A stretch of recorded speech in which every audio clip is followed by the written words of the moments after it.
जय हिंद दोस्तों। तो आप लोग कैसे हैं? आप लोग बहुत ही बढ़िया और अच्छे ही होंगे पहले के हैं जैसे। तो चलिए, हम लोग गणित में पढ़ रहे थे। तो गणित में क्या पढ़ रहे थे? तो आज जो चीज़ पढ़ रहे थे गणित में, उसी को वर्ग 10th का गणित पढ़ रहे थे, जो कि हम लोग प्रश्नावली 1.2 और उसका उदाहरण सहित देख चुके थे। ठीक है। तो आज जो अपन लोग देखने वाले, क्या देखने वाले हैं अपन लोग? प्रश्नावली 1.3। क्या देखने वाले? प्रश्नावली 1.3। हेडिंग देख करके आप लोग समझ गए होंगे कि आज जो है अपन लोग क्या पढ़ने वाले हैं। ठीक है। तो चलिए, तो बिना देर के हुए हम लोग अब चैप्टर पर डायरेक्ट जाएंगे और स्टार्ट करेंगे। ठीक है। अब इससे पहले कुछ प्रमेय हम लोग रिवाइज कर लेते हैं। तो प्रमेय क्या किए थे? तो स्क्वायर वाला 1.4 जो प्रमेय पढ़े थे, तो क्या पढ़े थे? स्क्वायर वाला कोई भी संख्या जो होगा, अगर कोई सिंपल संख्या से अगर साधारण संख्या से विभाज्य हो रहा है, तो इसका मतलब उसका साधारण संख्या भी, जब सिंपल स्क्वायर वाला को सिंपल रूप में लाएंगे ना साधारण रूप में, तो वह संख्या जो होगा हम लोग का क्या होगा? सिंपल संख्या से विभाजित होगा। तो जब हम लोग अब टॉपिक पढ़ाएंगे तब देख लेंगे इसका यूज कहाँ पर है। ठीक है। तो चलिए, तो हम लोग का क्वेश्चन क्या, प्रश्नावली 1.5 में 1.4 का 1 नंबर का सवाल देख लेते हैं। ठीक है। तो अब देखिए, तो 1 नंबर का सवाल क्या है हम लोग का, तो वो देखते हैं। ठीक है। चलिए, तो 1 नंबर का सवाल देखिए क्या है। तो कह सिद्ध कीजिए कि, क्या करें, चलिए सवाल ही लिख लेते हैं आज। ठीक है। क्या करें? सिद्ध कीजिए कि, सिद्ध कीजिए कि √5 एक अपरिमेय संख्या, कौन सा संख्या है? एक अपरिमेय संख्या है। ध्यान दीजिए क्या कह रहा है, उसको पढ़ लेते। ठीक है। जो सवाल था अपन लोग का, वो क्या किए थे, क्या किया अपन लोग लिख लिए। ठीक है। चलिए, किसी को दिक्कत? बिल्कुल भी नहीं। सवाल हम सिर्फ लिखे हुए। देखिए क्या कर रहा था, कह रहा सिद्ध कीजिए कि √5 क्या है? √5 एक अपरिमेय संख्या। क्या उनसे संख्या? अपरिमेय संख्या। ठीक है। चलिए, तो अगर दी मान लीजिए हम लोग को सिद्ध करना है कि √5 क्या अपरिमेय संख्या, अगर दी बोल रहे हैं, नहीं आप अगर मान लीजिए, चलिए एक उदाहरण से हम लोग समझ लेते हैं, जन उदाहरण से। जैसे कि सपोज दैट मान लीजिए कि आप कह रहे हैं कि आपका नाम अगर मान लीजिए मोहन है। ठीक है। अगर मान लीजिए आपका नाम क्या है? सोहन। ठीक है। तो सोहन है, तो अगर आप कह रहे हैं कि नहीं मेरा नाम सोहन है, तो याद देखिए, इसको हम लोग अगर मान लेंगे, हो सकता है हम आपका सोहन नाम ना, हम बोले कि आपका सोहन नाम नहीं है, तब क्या होगा? देखिए, तो आपको दो तरह से साबित कर सकते हैं। कैसे कर सकते हैं? या फिर आपका नाम अगर सोहन है, तो आपके अनुसार चल कर हम आसपास में पता कर लेंगे कि नहीं आपका नाम क्या है? सोहन ही है। ठीक है।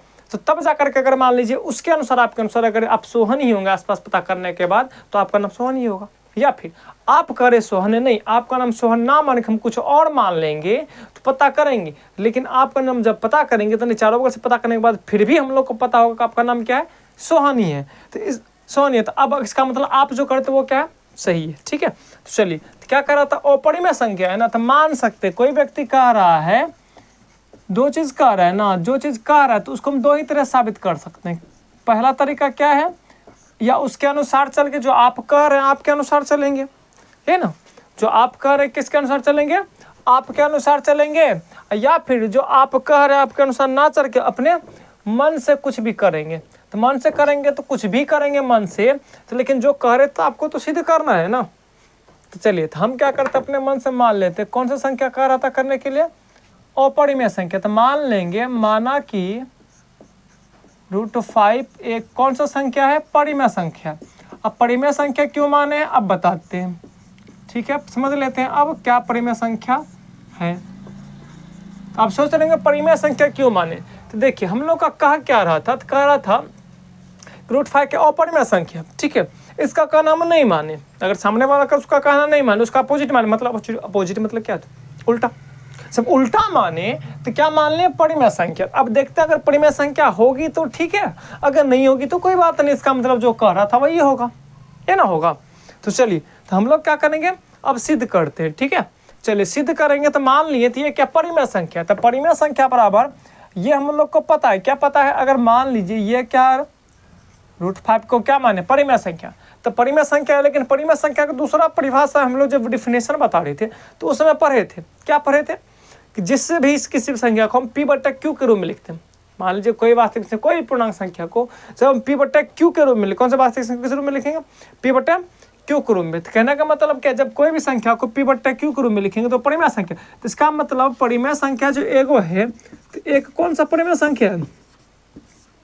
एक परिमेय संख्या कौन है जो आप लोग कह रहे हैं जो पी बटा क्यों होता है, किसके अनुसार, परिभाषा के अनुसार। और दूसरा परिमेय संख्या यहाँ माना गया, ये ना दूसरा माना गया ये और ये है, तो इसका मतलब ये और ये दोनों क्या आएगा, बराबर आएगा, दोनों क्या होगा, बराबर। तो इसका मतलब लिख सकते हैं √5 बराबर पी बटा क्यू, इसका मतलब ये लिख सकते हैं ना, √5 बराबर क्या लिख सकते हैं, पी बटा क्यू। ठीक है, चलिए कोई दिक्कत नहीं है। तो चलिए हो तो गया, लेकिन जहाँ हम लोग को लिखना पड़ेगा पी है क्या, तो लिखेंगे जहाँ पी तथा क्यू एक धनात्मक पूर्णांक, एक क्या देखिएगा, पी तथा क्यू एक क्या है, धनात्मक पूर्णांक।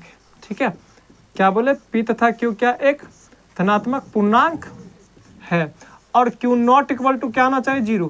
तो कहने का मतलब ये है क्यू का मान जो है 0 के बराबर नहीं होना चाहिए। ठीक है, अब मान लीजिए कोई धनात्मक पूर्णांक है, बटे के रूप में है, तो अगर मान लीजिए 6/7 ही लिखेंगे, तो इसको क्या लिखेंगे, 6 गुना 1 7 गुना 1 लिख सकते हैं। तो बताइए दोनों में अलग अलग था संख्या, तो कुछ नहीं मिला, तो कुछ नहीं मिल रहा था, तो क्या मिला, 1, क्योंकि 6/7 मान लीजिए कोई भी धनात्मक पूर्णांक ले लिया। तो अब इसमें कुछ नहीं मिला, तो कुछ नहीं मिला तो क्या मिले, 1। तो उभयनिष्ठ के बारे में आपको चर्चा किए थे पिछले क्लास में, पिछले क्लास में हम लोग पढ़े थे, या पिछले वीडियो में बताए थे आप लोग को कि पी बटा क्यू के रूप में लिखिए उभयनिष्ठ कैसे आता है। तो लिखेंगे तथा पी और क्यू का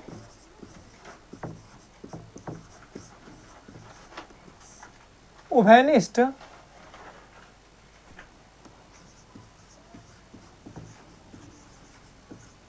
गुणनखंड केवल क्या है, 1। चलिए ध्यान दीजिए क्या लिखे हैं, पी तथा क्यू का उभयनिष्ठ गुणनखंड क्या है, केवल 1 है। क्या बोले, पी तथा क्यू का उभयनिष्ठ गुणनखंड क्या है, केवल 1 है। ठीक है, पी तथा क्यू का उभयनिष्ठ गुणनखंड क्या है, केवल 1 है। ठीक है, चलिए तो पी तथा क्यू का उभयनिष्ठ गुणनखंड क्या है, केवल 1 है। ठीक है, चलिए 1 है तो क्या कैसे आया, 1 पता चला, यहाँ से लिए हैं उभयनिष्ठ गुणनखंड, उभयनिष्ठ गुणनखंड लिखे यहाँ पर, या हम लोग लिख सकते हैं सहअभाज्य संख्या। सह मतलब क्या होता है, दोनों, समिस क्या होता है, दोनों, जो आप में है वो मेरे में है, तो ये क्या कहलाएगा, उभयनिष्ठ या कॉमन जिसको हम लोग कहते हैं। ठीक है अपन लोग, चलिए यहाँ तक में दिक्कत नहीं हुई होगी। ठीक है, चलिए तो अब जो कह रहा था सवाल को हम लोग हल करते, तो 5 क्या था, पी बटा क्यू के रूप में था, तो कुछ नहीं करना है। अब गुना करेंगे तो इसके नीचे कुछ नहीं तो क्या है, इसके नीचे कुछ नहीं तो क्या है, 1 है। तो 1 है तो याद कीजिए 1 कोना क्रॉस मल्टीप्लिकेशन सबको आता होगा, कोना को नहीं गुना, तो 1 गुना पी करेंगे तो पी हो जाएगा √5 गुना क्यू करेंगे तो क्या आ जाएगा, √5 क्यू, और पी का पी है।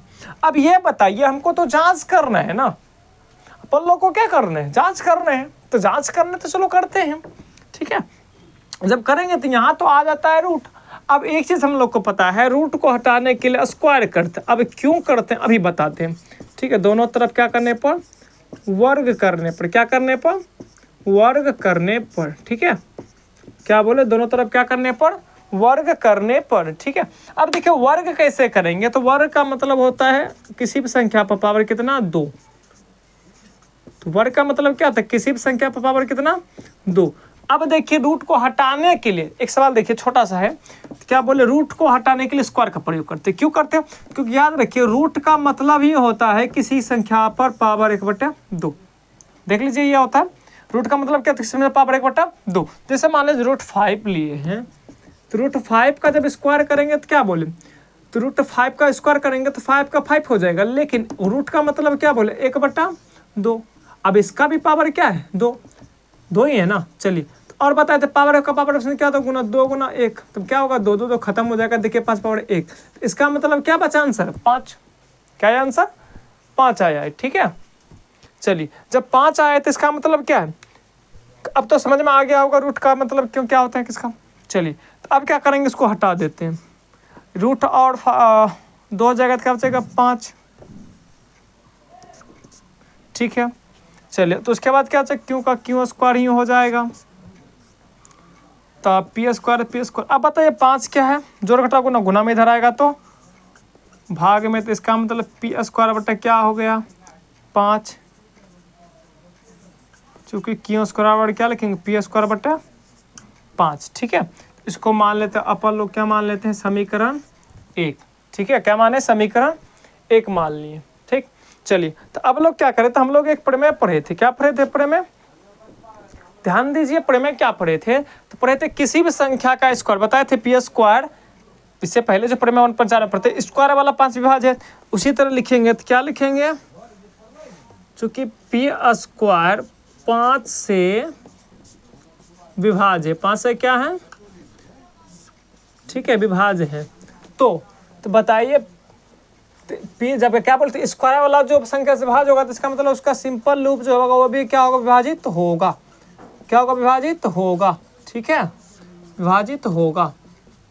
चलिए क्या लिखे हैं, पी 5 से विभाजित होगा, क्या लिखे हैं, पी 5 से विभाजित होगा। चलिए ठीक है, चलिए तो अभी तक क्या करते हैं हम लोग, इरेज कर लेते हैं ताकि लिखने में आसानी होगा। ठीक है, चलिए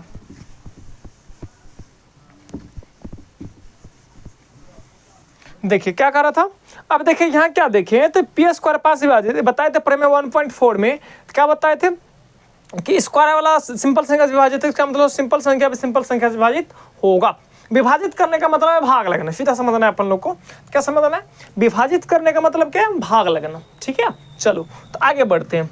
ठीक है, आगे बढ़ते हैं, इसी को क्या करना है, तो अब मान लो पी बराबर तो निकाले, पी को स्क्वायर में ले लिया, पी में भाग दे दें सिंपल संख्या से, तो उसके बाद फिर देखें यहाँ क्या देख रहा है हम लोग को, स्क्वायर वाला 5 विभाजित है, इसका मतलब हम जो पढ़े थे क्या पढ़े थे, तो पी और क्यू का अभिन्न गुणनखंड क्या होता था, 1 होता है। यहाँ तो पहला कथन तो गलत हो गया हम लोग का, पहला जो माने थे कथन तो गलत हो गया ना, 1 के अलावा क्या आ रहा है, 5 भी आ रहा है। अब देख लेते हैं पी का स्क्वायर करके देखें एक बार, इसमें 2 ही धनात्मक पूर्णांक, एक पी और क्यू, दूसरा क्यू का भी देख लेते हैं। तो क्यू का देखने के लिए हम लोग को क्या करना पड़ेगा, मानना पड़ेगा, क्या करना पड़ेगा, मानना पड़ेगा। तो चलिए मान लेते हैं, तो मानेंगे तो पी स्क्वायर को तो पी का मान लेते हैं, तो बोलो पी बराबर क्या मान लें, चलिए तो पी बराबर हम मान लेते हैं, पी बराबर मान लिए 5 के। ठीक है, ये क्या माना, ठीक है, क्या बोले, पी बराबर क्या माने हैं, 5। ठीक है, तो अब क्या करेंगे, पी का मान लिए तो समीकरण 1 इसको माने थे तो लिख देंगे, क्या लिखेंगे, समीकरण 1 में पी का मान रखने पर,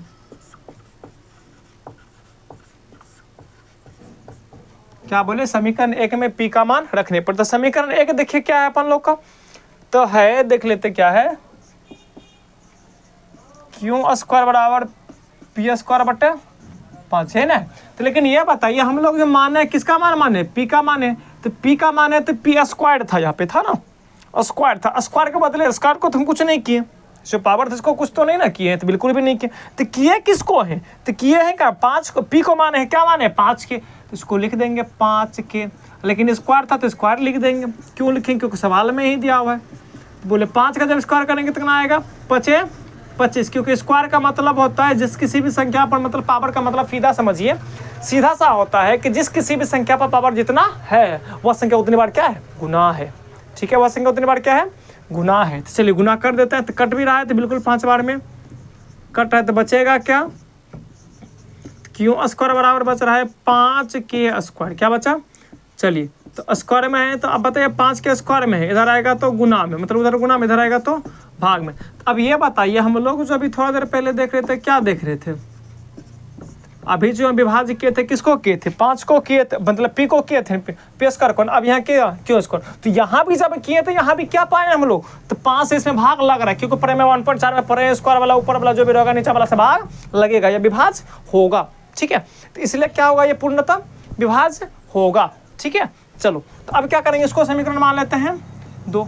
अब ये बताइए यहाँ में, हमको इसमें के पहले लिख लेते, जो लिखते थे हम लोग जनरली क्या लिखते थे, चूंकि यहाँ पी स्क्वायर 5 से विभाज्य था, तो अब कौन विभाज्य है, क्यू स्क्वायर किससे है, 5 से विभाज्य, क्या लिखे, क्यू स्क्वायर 5 से विभाज्य, क्यू स्क्वायर क्या है, 5 से विभाज्य है। ठीक है, जब क्यू स्क्वायर विभाजित, इसका मतलब क्यू भी क्या होगा, 5 से विभाजित होगा, क्यू 5 से विभाजित होगी। ठीक है, चलिए यहाँ तक हमें किसी को दिक्कत तो नहीं होनी चाहिए। तो अब देखिए क्या हम लोग को स्पष्टीकरण आया, स्पष्ट क्या हुआ, तो पी और क्यू का अभिन्न गुणनखंड केवल कितना था, देखिए हम लोग क्या था, मान लेते अपरिमेय संख्या, जब माने तो पी और क्यू का अभिन्न गुणनखंड केवल कितना था, 1 था। कितना था? केवल 1। लेकिन अब क्या देख रहे हैं यहाँ, 1 के अलावे भी क्या आ रहा है? 5। तो यहाँ भी देखें 1 के अलावे भी क्या आ रहा है? 5। तो इसका मतलब हम लोग जो कर रहे थे तो क्या लिखेंगे? तो हम लोग का क्या हो जाएगा? तो क्या लिखेंगे? स्पष्टतः, आप लोग इसके नीचे में लिख लीजिए, ठीक है। स्पष्टतः क्या करेंगे? समीकरण 1 एवं 2 में स्पष्टता क्या हुआ? क्लियर। क्या लिखें? समीकरण 1 एवं 2 में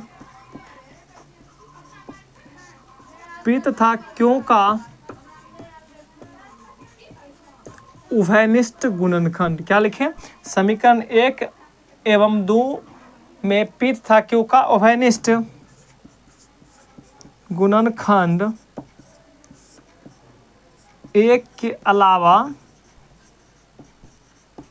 अब बोलिए आप लोग क्या होगा? 1 के अलावा क्या था? देखिए 1 के अलावा क्या हुआ है? 1 के अलावा 5 भी हैं। तो अब बताइए हमारी कल्पना क्या सही है गलत? क्या लिख सकते? हम लोग माने थे ना, तो लिख सकते हैं हमारी मान्यता गलत है कि पी तथा क्यू का उभयनिष्ठ गुणनखंड क्या था? 1 के अलावा 5। ये तो यहाँ ऐसे भी लिख सकते हैं, या फिर हम लोग लिख सकते हैं हमारी कल्पना या हमारी मान्यता गलत है कि √5 क्या 1 अपरिमेय संख्या है, तो इसका परिमेय संख्या है। तो परिमेय संख्या नहीं तो क्या होगा? इसका मतलब अपरिमेय संख्या होगा, ठीक है। तो क्या लिखेंगे? हमारी कल्पना, चलिए कल्पना ही मान लेते हैं, कल्पना या मान्यता,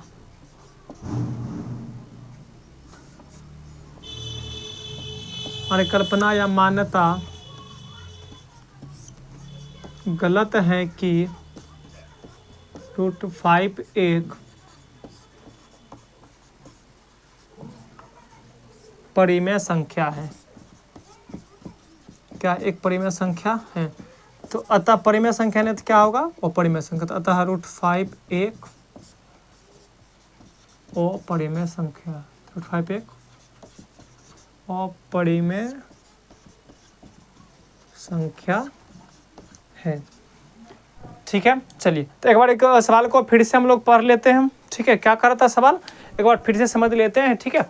सवाल ये हम लोग का क्या हो चुका था? पूर्णतः कंप्लीट हो गया है, ठीक है। ये एकदम शॉर्ट एंड सटीक तरीके से बताया गया। चलिए एक बार समझते हैं सवाल को। क्या कर रहा था? √5 भी क्या एक परिमेय संख्या है। जब परिमेय कह रहा था तो हम बताए थे किसी व्यक्ति को जो कह रहा होता है ना, तो उसको दो ही तरह से जाओ, या फिर वो जो करे वो करना है, या हम अपने अनुसार से। तो यहाँ जो किए हम लोग अपने अनुसार से किए, तो अपरिमेय संख्या करते हम लोग क्या मान लिए हैं? परिमेय संख्या। जब परिमेय संख्या तो माने तो क्या बताए थे? परिमेय संख्या बराबर क्या होता है? P/Q है ना। तो P/Q होता है ना। P/Q होता है तो क्या लिखेंगे? परिमेय संख्या। तो P/Q होता है तो वही लिखे, ये एक परिमेय संख्या होगा माने जो हम लोग। और दूसरा परिमेय संख्या P/Q कहाँ से लिए? तो P/Q लिए हैं सूत्र से, मतलब परिभाषा से लिए, P/Q के रूप में लिखा जा सकता है, ठीक है। चलो अब क्या करेंगे? जहाँ क्या P था Q धनात्मक मतलब कोई पूर्णांक होगा, अंक जैसे उदाहरण बताए थे उसमें। और P था Q का उभयनिष्ठ गुणनखंड, मतलब ये दोनों में कुछ नहीं तो क्या मिल रहा है? 1। चलिए ठीक है। तो उसके बाद इसी सवाल को यहाँ क्या किए हैं? इसी को आगे बढ़ाते हुए लिखे। तो लिखे तो √5 गुना क्यों? तो √5 क्यों 1 गुना P। तो हमको हटाना क्या था? ये रूट वाला हटाना, ठीक है। रूट वाला हटाने के लिए क्या किए? दोनों तरफ वर्ग किए, ठीक है। जब वर्ग किए तो इसका मतलब क्या है? वर्ग और रूट कट गया तो बचा क्या? 5 क्यों स्क्वायर। उसके बाद आगे जो था तो आप पढ़े क्या थे? देखिए 5 कट गया तो ये गुना में इधर आएगा तो भाग में। तो उसके बाद हम लोग प्रमेय 1.4 में पढ़े थे, तो लिख सकते हैं बगल में, अगर लिखना चाहेंगे तो यहाँ पर लिख सकते हैं प्रमेय 1.4 से, ठीक है। यहाँ पर लिख सकते हैं प्रमेय 1.4 से। अगर यहाँ भी लिखना चाहेंगे तो लिख सकते हैं कहाँ से?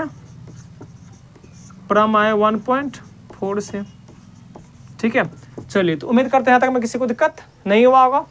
चलिए ठीक है, तो मिलते हैं अब अगले वीडियो में अगले सवाल के साथ। तत्काल के लिए हम लोग क्या करते हैं, कुछ सवाल आप लोगों के लिए होमवर्क दे रहे हैं इसी पैटर्न पर, जो कि हम लोग का बनेगा, ठीक है। आप लोग क्या कीजिएगा, उम्मीद करते हैं कि आप लोग घर में एक बार ट्राई कर लीजिएगा। जैसे मान लीजिए √5 का था तो यहाँ √2, √3 और √7 और √5 का भी ये आप लोग क्या कीजिएगा SW के रूप में घर से ज़रूर तैयारी कर लीजिएगा, ठीक है।